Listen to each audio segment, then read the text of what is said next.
ಇವರು ಸಂಚಾರಿ ಪೊಲೀಸ್. ಇವರು ವೃತ್ತದಲ್ಲಿ ಸೇರಿರುತ್ತಾರೆ. ನಗರಗಳ ಜನರು ಮತ್ತು ವಾಹನಗಳ ನಡುವೆ ಅಪಘಾತಗಳನ್ನು ನಿಯಂತ್ರಿಸುವುದು ಇವರ ಕೆಲಸ.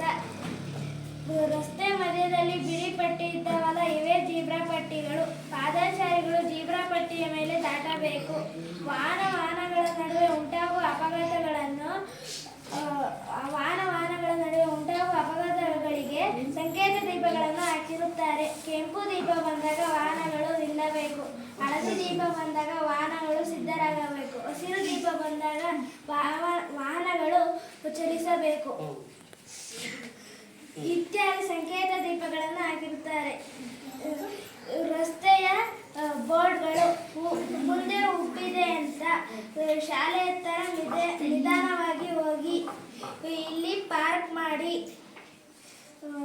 ಇಲ್ಲಿ ಆರನ್ ಮಾಡಬಾರದು, ಇಲ್ಲಿ 30 ಸ್ಪೀಡಲ್ಲಿ ಹೋಗಬೇಕು, ಇಲ್ಲಿ ಪಾರ್ಕ್ ಮಾಡಂಗಿಲ್ಲ, ಈ ಕಡೆ ಬಲಕ್ಕೆ ತಿರುಗಿ, ರೈಲ್ವೆ ನಿಲ್ದಾಣ ಇದೆ. ಧನ್ಯವಾದಗಳು.